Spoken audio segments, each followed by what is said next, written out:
Você sabe que existe, mas é difícil de calcular. Mas o fato de ser difícil de calcular não significa que você tenha que ignorar.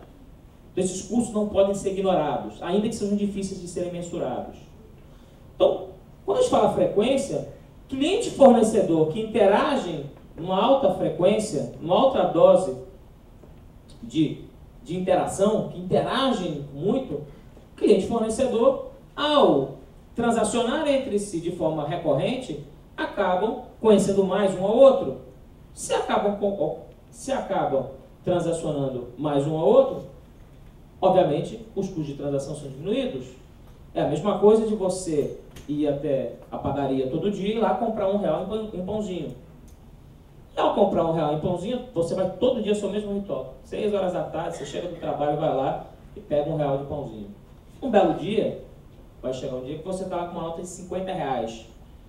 E a pessoa do outro lado vai dar aquela velha frase, né? Olha, tem trocado não? Você vai dizer, não, não tenho, só tenho R$50. Se você vai todo dia, o comportamento esperado do atendente do outro lado fala assim, pô, paga amanhã, passa aqui amanhã. E beleza, mas você paga. Por que ele faz isso? Porque ele me conhece, porque ele interage comigo todo dia.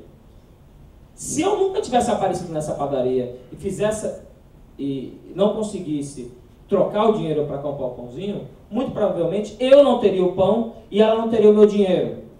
Os dois estariam infelizes, porque eu, ao comprar 3 pãezinhos por R$1, isso denota para mim que eu dou mais valor a 3 pãezinhos do que aquela nota de R$1.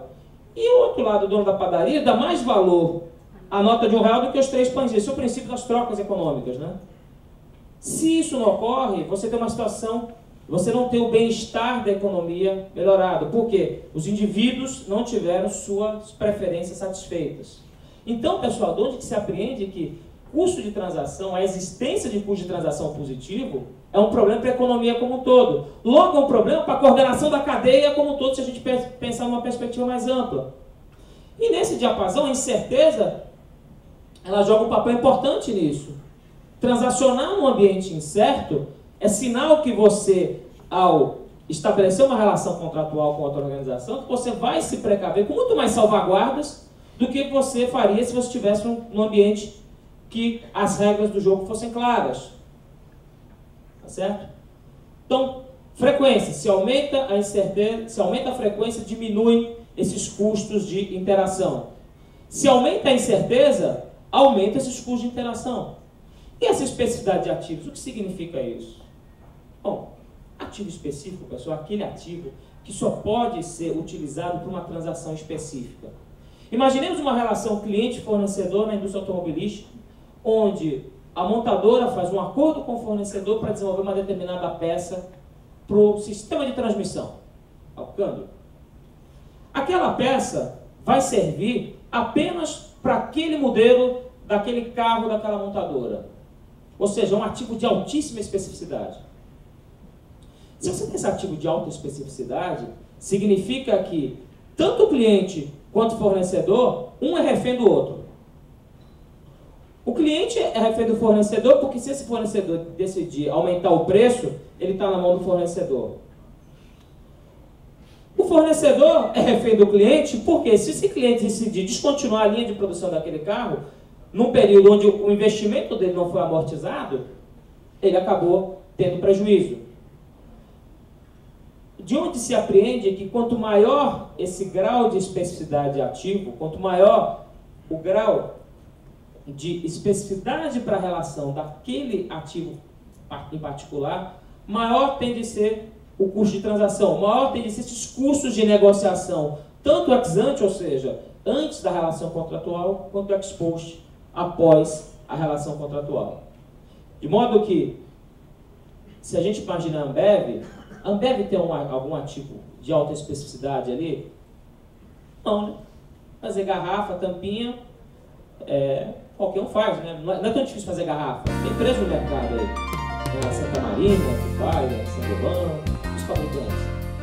E de acho que ela incorpora um ativo de alta especificidade, um ativo de baixa especificidade. Porque justamente, pessoal, ela consegue ter técnicas de gestão que garantem isso, essa eficiência acentuada para ela.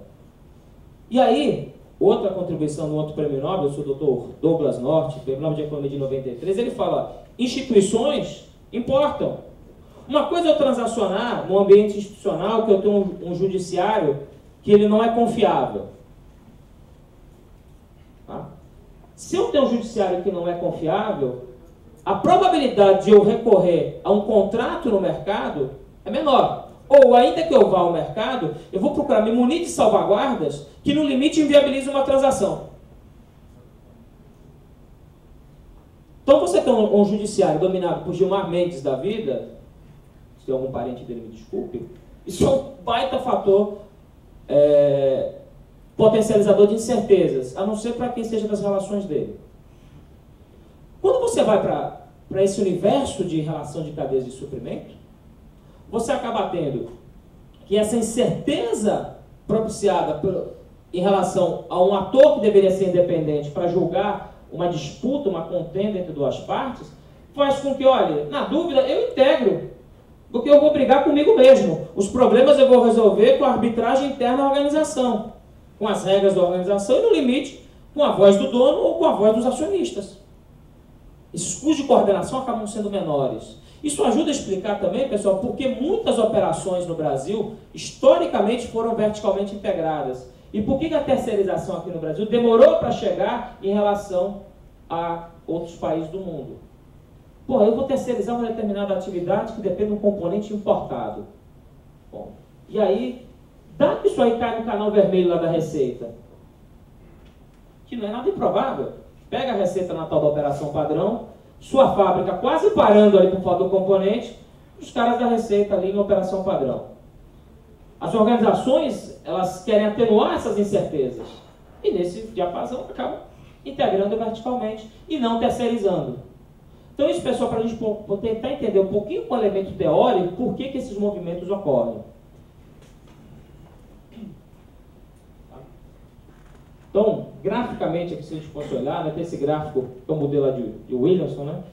Você tem, quanto maior a especificidade de ativo, que é aquele casinho ali, você tem três curvas. Uma curva de fazer a transação pelo mercado, tem uma curva de fazer a transação pelo mercado, uma curva aqui, que é de você integrar verticalmente, e uma curva aqui, X, que é de uma forma híbrida, que são os contratos de terceirização.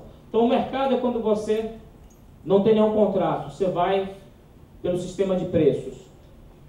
Forma híbrida é quando você faz um contrato mais elaborado.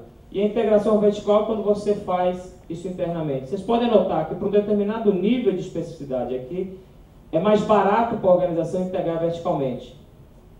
Você vê que subindo aqui na curva, vai sair para esse nível de especificidade aqui, para esse padrão aqui, vai ser mais caro terceirizar. Na medida que você é reduzido esse nível de especificidade daqui para cá, você acaba tendo, em alguns momentos, essa curva aqui sendo a mais vantajosa para a organização. Tá? E aí algumas organizações, tem esse parâmetrozinho aqui, algumas organizações têm técnicas de gestão que reduzem esses custos aqui de contratação. Então, organizações que desenvolvem excelência em contratação, como, por exemplo, as empresas do setor automotivo, que tem como grande expertise o gerenciamento de fornecedores hoje. Então, há certas competências que propiciam a redução desses custos de transação. Ou seja, para a Ford, talvez seja mais barato para ela coordenar 27 ou 28 fornecedores no seu site,